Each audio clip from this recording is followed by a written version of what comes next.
And in 3, 2, 1. And on This Week in Pharmacy, let's talk about mindfulness, the art of thriving through mindfulness, what that means for your career as a pharmacist, as a technician. Even if you're a physician, you're listening and you feel burnout, what does mindfulness mean? How does that give us an opportunity to reset and to carry on in maybe a slightly different direction than what you're doing now? I'm so thrilled to welcome my friend and someone who's been a great support of our publication for a while now. And I met Truong, Dr. Truong, through LinkedIn, the power of social media. It's just as good as it is bad sometimes. But welcome to This Week in Pharmacy. It's so good to have you here. Thank you, Todd. It's my honor. I'm blessed to be here with you, Todd. Absolutely. I'm referencing in the opening, The Art of Thriving, a Mindful Approach to Career Success. You wrote this blog back in September. This is a special piece that breaks into how to stay competitive in such a crazy job market that we're in the fluctuation of where pharmacists are needed most. We know that the retail chain pharmacy industry right now is on fire, and it needs a lot of love and support in what those pharmacists are going through, which could cause burnout and some other things that you outline here. But before I get into today's show, really focusing on resilience and thriving through mindfulness, tell our listeners about your background, why you wanted to become a pharmacist. Tell us about yourself. Thank you, Todd. Well, a little bit of me. It's one of the thing is it's funny now looking in as a little girl, always wanting to either be a teacher, a doctor, in the healthcare, something in the arena of that. And it's a blessing to see now that I became a pharmacist, and not only that is also want to empower and use my skills and to really educate what's out there. And it's funny, it's just finding that purpose. And as my career path, not only getting out of the pharmacy school, being a clinical pharmacist in the hospital setting, I also did 7 on, 7 off, and did in the hospital, in the clinical world, and the CVS world. So I know what the CVS world of retail 14 hours a day is like, and how we have to do everything. And seeing the career path and changing what's out there, even though no matter what setting I was in, I love it. And I don't lose sight of why I'm in it. So one of the things that I've seen that some of the struggles throughout, it's people losing their why, right? The purpose. Because when I was putting in a setting of a retail community setting, independent to help grow other people businesses, and compounding, non-sterile, to in a clinical pharmacist. So whatever your role, you have to think of as a big picture of how you're helping the community as a whole, not just you as a single entity, whether it's you are employee or employer, as going to be on entrepreneurship. But it's just one of those mindset that I've seen. My passion's always been helping, is for others. My craving, my heart is always helping others, whether it's through words. Now, of course, with our pharmacies degree, you can use that to help people with their medications and interactions and all. It's so blessing to see what really your mind focus taught. And I really see that, as an immigrant came to the United States, I didn't know the language, but just the curiosity of learning and wanting to do better and to help people, right? That's the end of the day, is what we hear. And it made me grounded. Even there's lots of noise, not that I didn't know what's going on, right? Corporate world and pushing metrics and qualities and things that are non-patient center. It's just about the numbers. So I have to get out. So I've seen that. I'll say, what else can I do? So that's how, as a myself, seeing the burnout of meaning, trying to seek different career path to find what is it meant for you here, that you can make a bigger impact. So I've seen, some of the things that as a pharmacist myself, and even other healthcare, part of the healthcare, hospital, that you see nurse being burnt out, doctors being burnt out, is because they are being pushed by the system to seeing so many X amount of patient, and there's, and losing or afraid of losing their job, financial stability. And I get it. And we all been there, but it's just so sad that I want to kind of use this and say, we have to be awakened to see what is it, our true purpose. Don't go with the flow. Just don't be another quota and just be in a silo, right? When we know that if it's wrong, we have to kind of step up and either step aside and not be part of it. So others who are having that voice and having that movement, let them do the work. If we don't have that courage or the power in the meantime, but you can support, right? You can be a supporter, a silo supporter on a lot of things. But I think that's just like I've seen some of the things, and I've, coming from myself, I know when you're saying that you're being on to not only get out of the burnout, but how do you thrive? And really, it's just that small moment of reflection, having that gratitude and mindful of what's going on at the present moment. What can you do, right? And right now, with what's going on in our professions, it's like you either feed in all the negative or you're gonna look at the positive. So if you think of, you're mindful of, okay, what can I do to change it for myself? Not think of anything else first. If you show up at work and you bitter about your job, right? And you don't like your job, it's gonna show through your coworker, right? You're gonna be not nice to your coworker, and then your patients, you probably gonna be snappy too, right? So it's the whole approach has to start with you, and then how it's gonna come home when you come home to your family and your kids, right? So all that is a ripple effect that we have to be conscious of. It's not just a burnout at work. It will not only harm your own health, right? Because if we don't realize it and make some strategies in the meantime, we're not here to say just leave your 9 to 5 and create something that you have a passion about. But I think that everyone has a uniqueness and so a gift and a purpose in this world if we can just tune into ourselves. All right. Let's talk about two things. Number one, I want to hear about the pathway from St. Luke's, where you were a health system pharmacist, doing very well there, and how you transitioned to becoming a coach through the STORRIE Institute.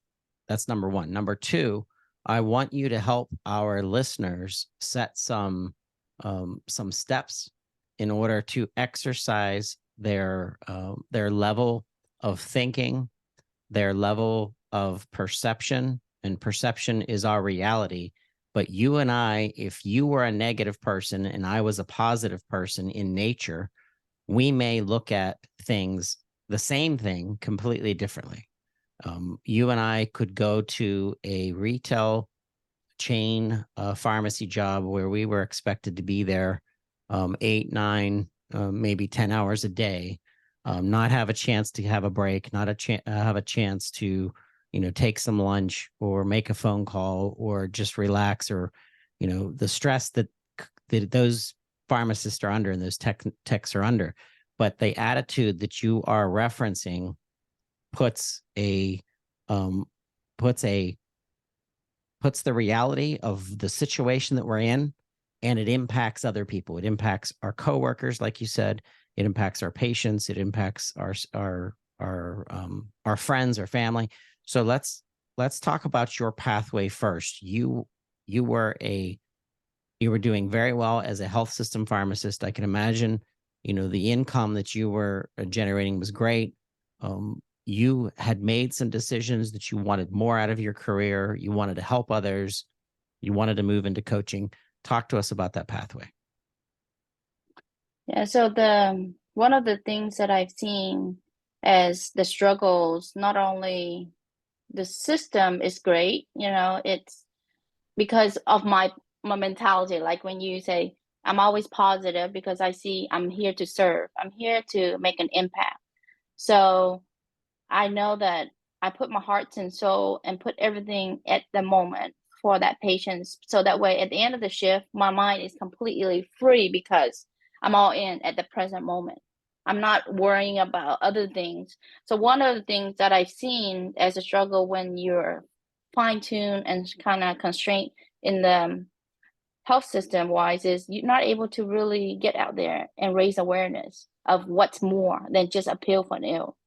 And I've seen, not on, as our own family members, myself, is there's other modalities of treatment that as we as a pharmacist can raise an awareness and let the patients and the community know that it's not just one thing, it's not this or that. And it might not work for you. It might work for you, Todd, and for me, but maybe another C patients might not work, right? So it's very individualized, personalized.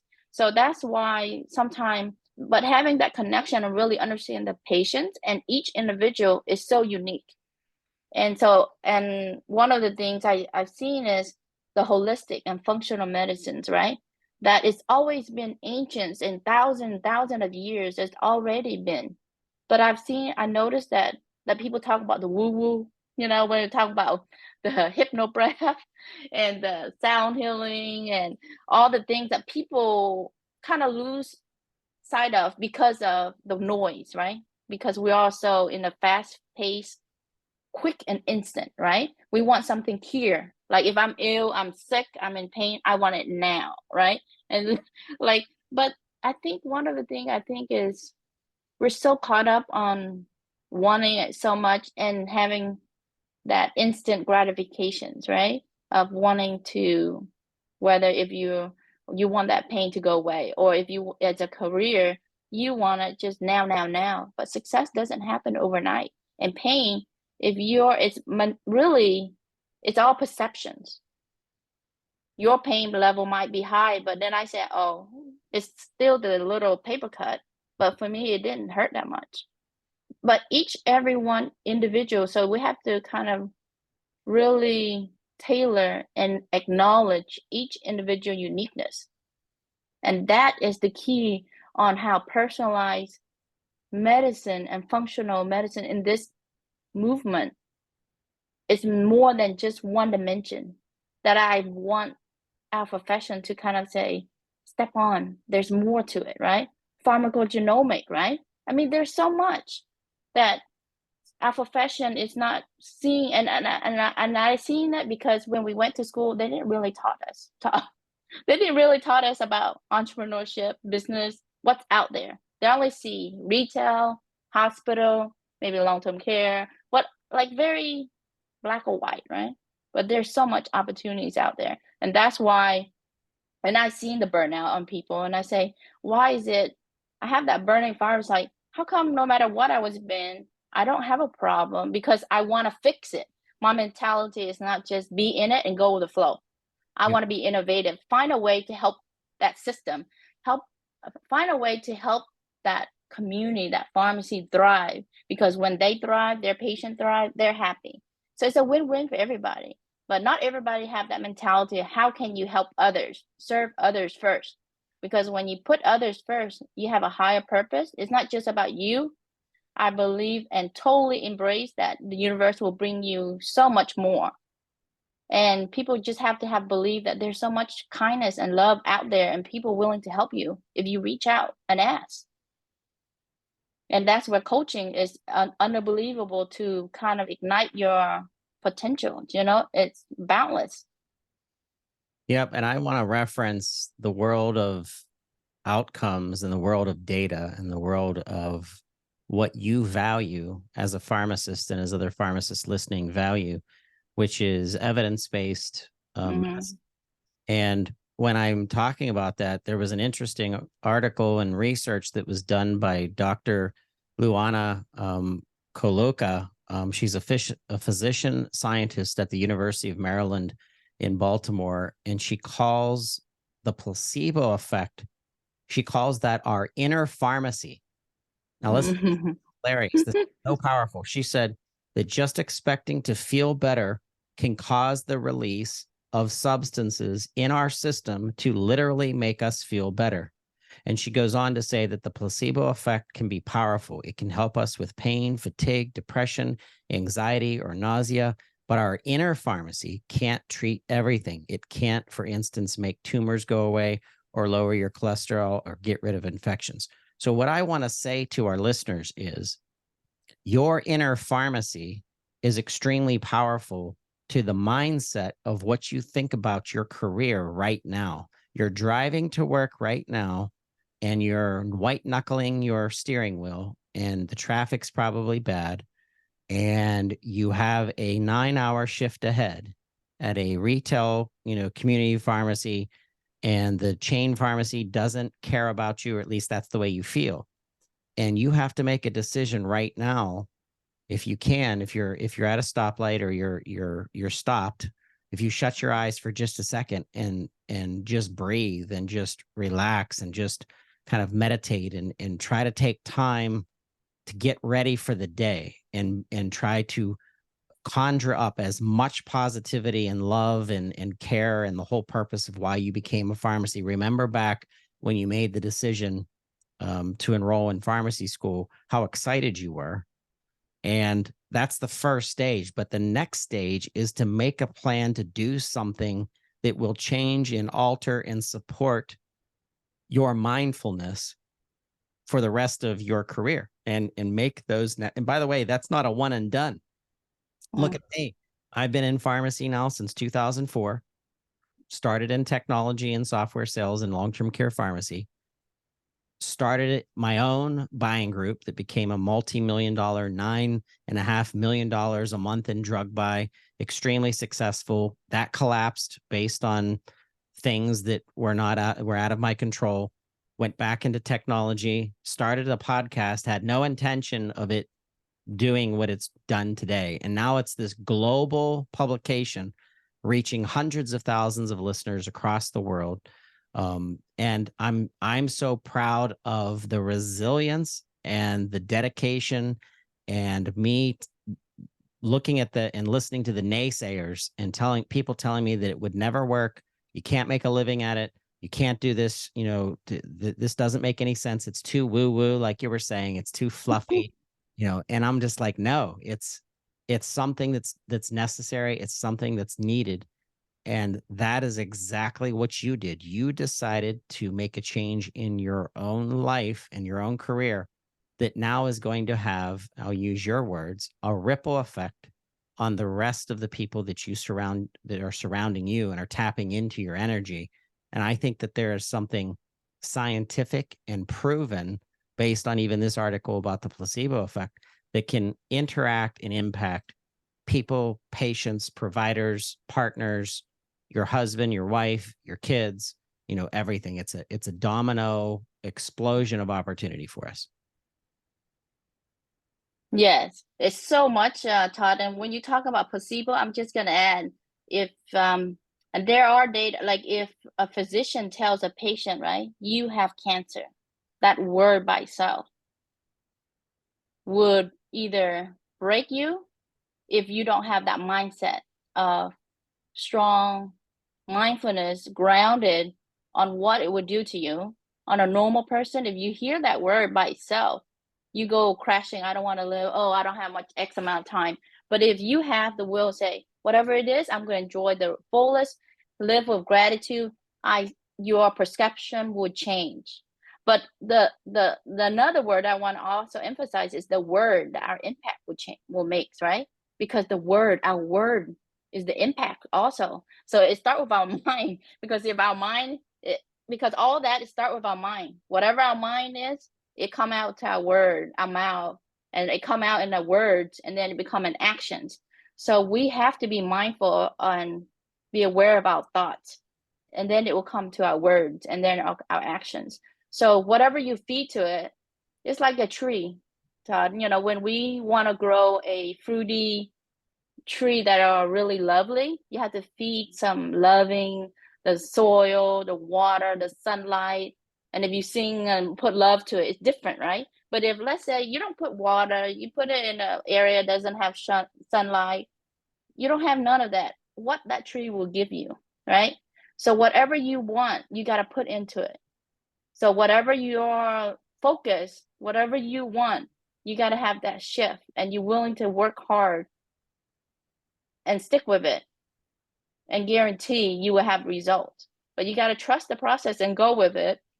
And like you're saying, because you hone into whatever that special is, that beginning of the day, those who are struggling, find that gratitude, whatever that little 1 to 2 gratitude that you have, hone into that, hold tight, right? Be blessed for it and use that as your next stepping stone. You're gonna see the tremendous value and what you can do when you don't know what you can do. The limit. Don't put a ceiling to you. don't put a cap.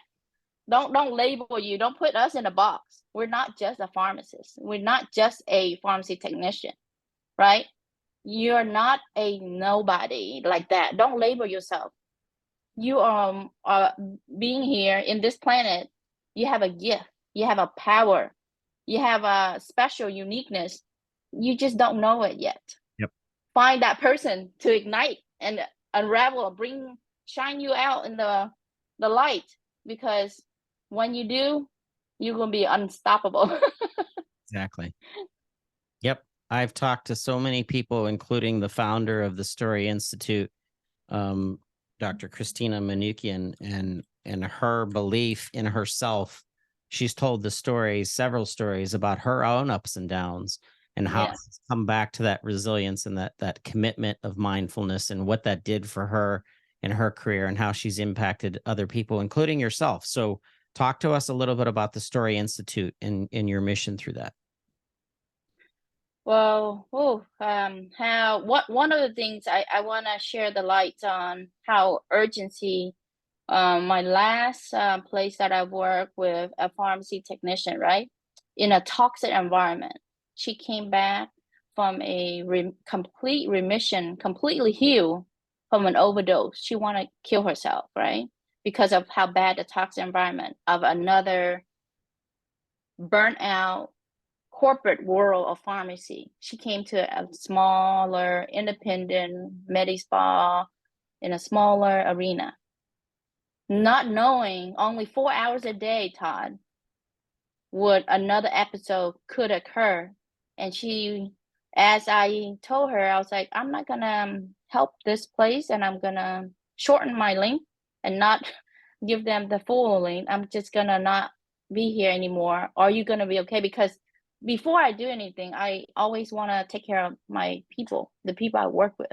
I care so much about them beyond the 4 walls of the pharmacy. And so when I told her that, she said, my goodness, she only stayed because of me. She said that if I wasn't here, and she couldn't imagine if someone that was not kindness, that genuine, authentically care for someone as a human being, right? That life happens, just humanity, kindness.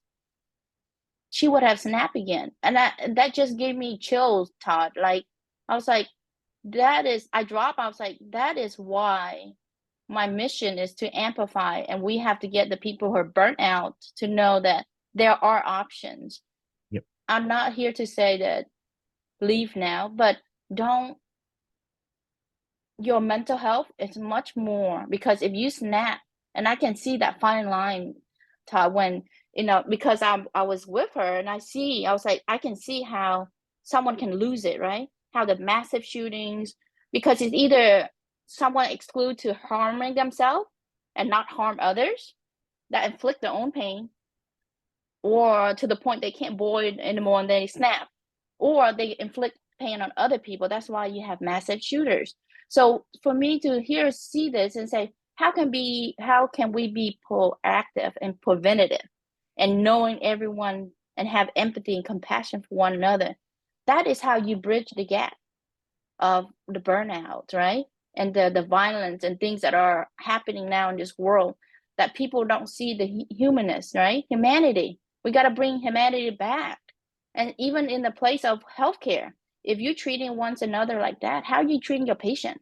Yep. That same mentality, if you give the same fruit in a food that I cook for you, and I cuss and I have that energy, the food you eat will become toxic, I swear.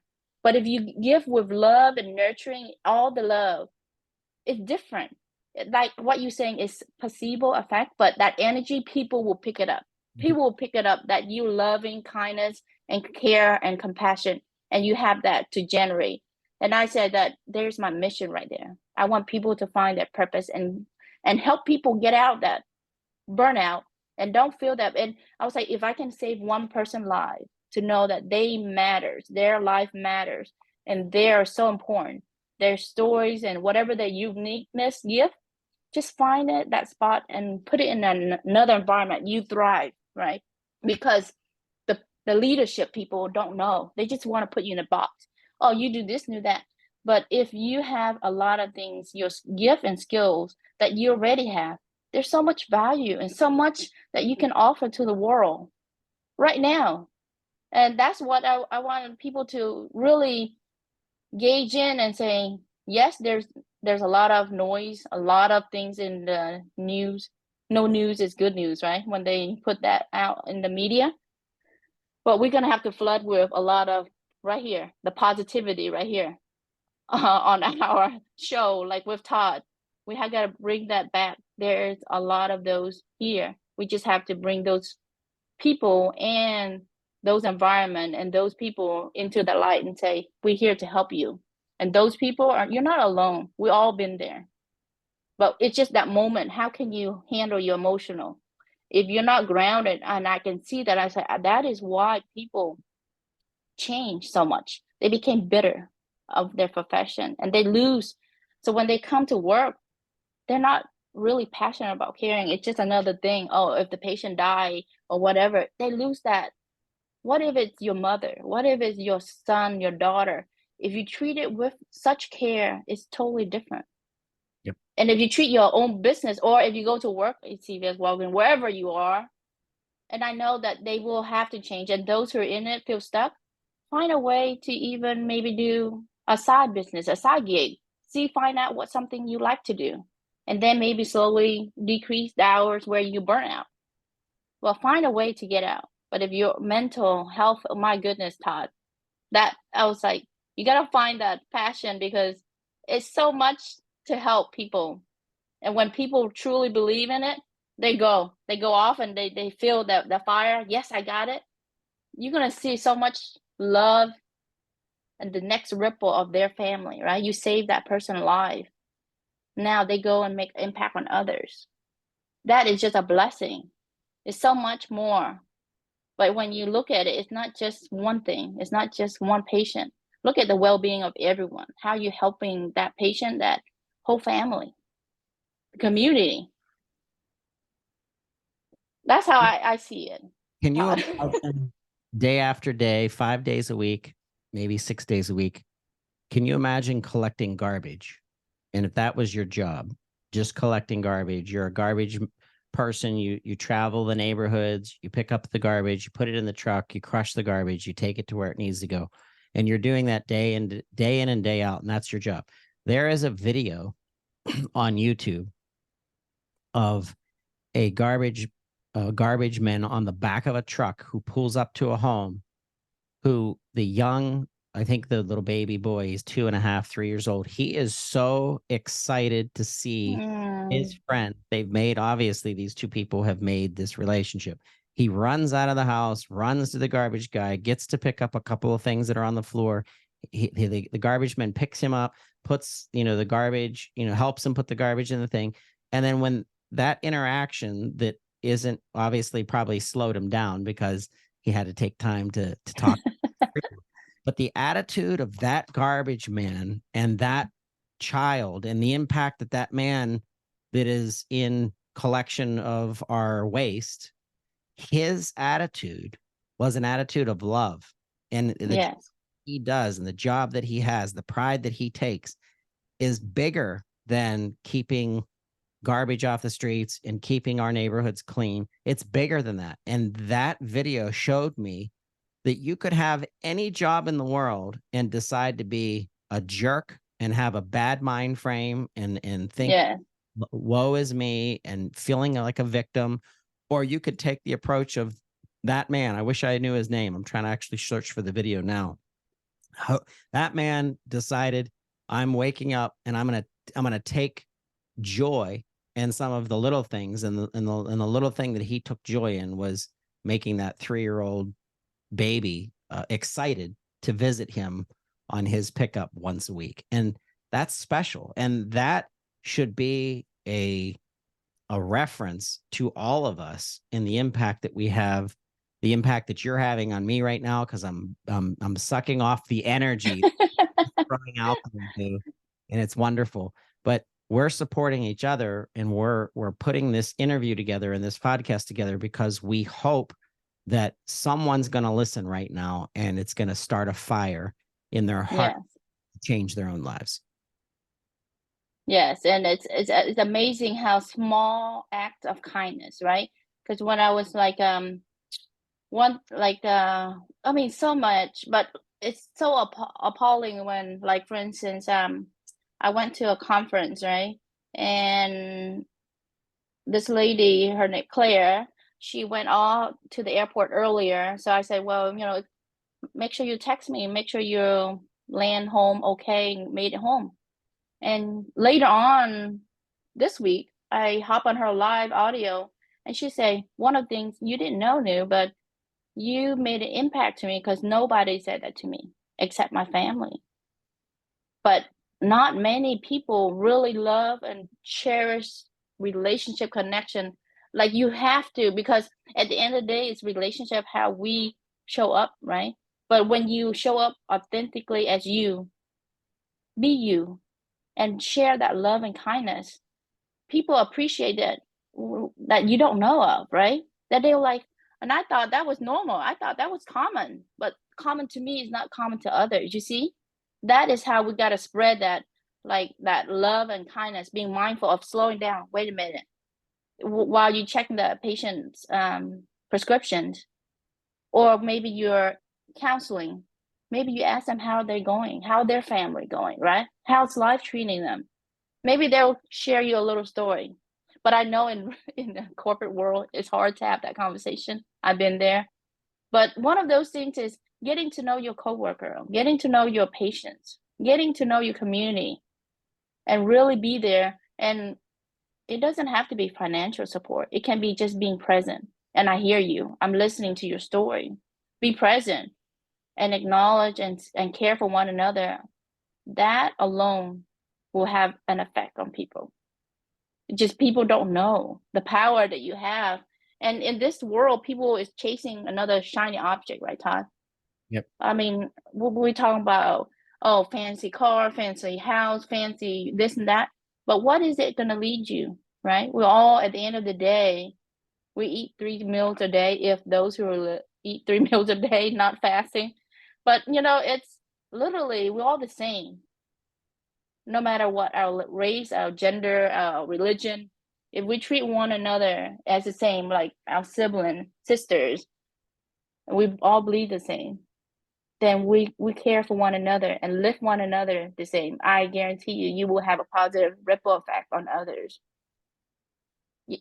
Before, Todd, when I didn't have that traumatized experience in toxic work and all my personal experience, I don't think I will have that voice of saying, I'm here to share a story, because I see when you have a passion, we all have a story.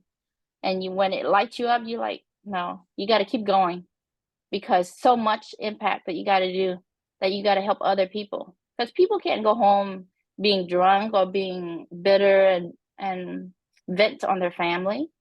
Maybe they're suppressed at work environment and then they vent on their family, their spouse, or whatever it is. But really, it's so much out there that,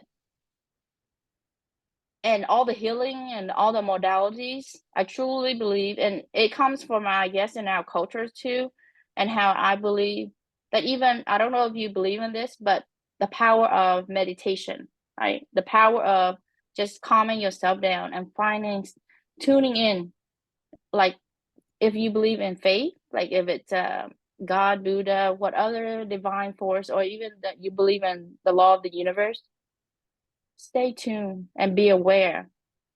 I guarantee you will have things so much impactful if you start your day with gratitude. You start your day with just, I'm so grateful, and send the energy out to the universe and saying you wish for every human being on this planet to not be suffering, right? To find a home, to find a career. If you keep on wishing that, the rest will come back to you. You don't think for yourself, because if you're self-centered and only think for yourself, what's in it for me because they've done me so wrong, then you can't be creative. You can't think of innovative. How can you be better? How can you help contribute to something bigger than you? That is where you got to be the innovative. When the most challenging, the most hit harding, and you're in this darkest moment, that is where you shine, because you got to figure out what's next to make it a better world for you and for others. All right, Nu, how do people reach out to you? How do they connect with you? How can they learn from you? And I mean, I connected with you on LinkedIn, but share with our listeners how they can get in touch with you. So of course, they can connect with me on LinkedIn at Dr. Nu Truong, or on I also have my website, knhealthconsulting.com. I also have a newsletter on LinkedIn on Mindfulness Momentum. I also kind of publish that out. And then I'm also a part of on STORRIE Institute. You know, people can reach out to me. I would love to help people find clarity if that's something they want to dive in the functional medicine holistic approach. There's so much. It's the next big thing that people are into now. If you believe in not just treating a pill for pill, there are treatment for pill in the modalities, but there's other things that you're gonna have to really hone in to really treat a patient. And then, you know, I'm also, you know, want people to know that when you burn out, you know, like I don't know if you know Dr. Melissa Hanault too. She's having the Burnout to All Out. She's originally a pharmacist, but now she's wanting to be a powerhouse for people who are burnt out, to find that entrepreneurship and how to thrive on this LinkedIn world, right? And Dr. Kristen Mnuchin is another pharmacist who's a clinical pharmacist in the hospital, now wanting to raise awareness on functional medicine holistic approach. Now her institute is board certified. It's not just another thing, it's board certified. And then, you know, for me, I just want people to know to always lead with love, kindness, compassion, and mindfulness. On everything that you do has an impact.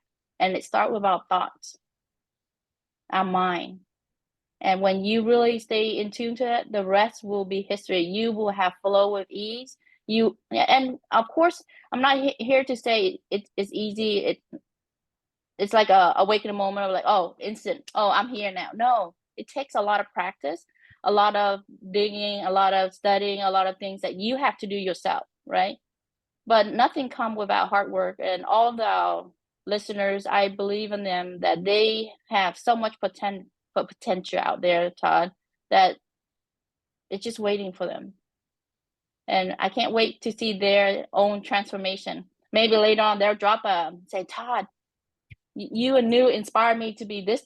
And that's what we hear. We want to inspire and motivate people so they can take the action, so they can have a transformation of their own life and others around them. I'm so happy, Todd. Look at you. Yeah. Thank you, Dr. Nu Truong. It's been wonderful finally getting an opportunity to link up with you. I can't wait to meet you in person. Hopefully, yes, we'll have at a pharmacy conference, you know, in 2024.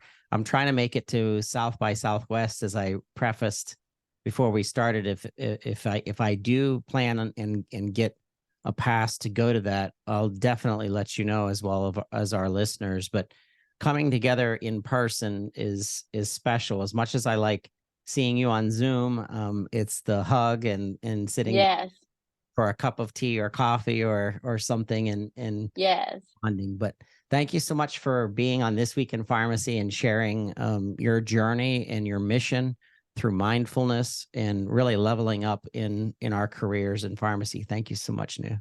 Thank you so much, Todd. Thank you, everyone. Have a blessed one.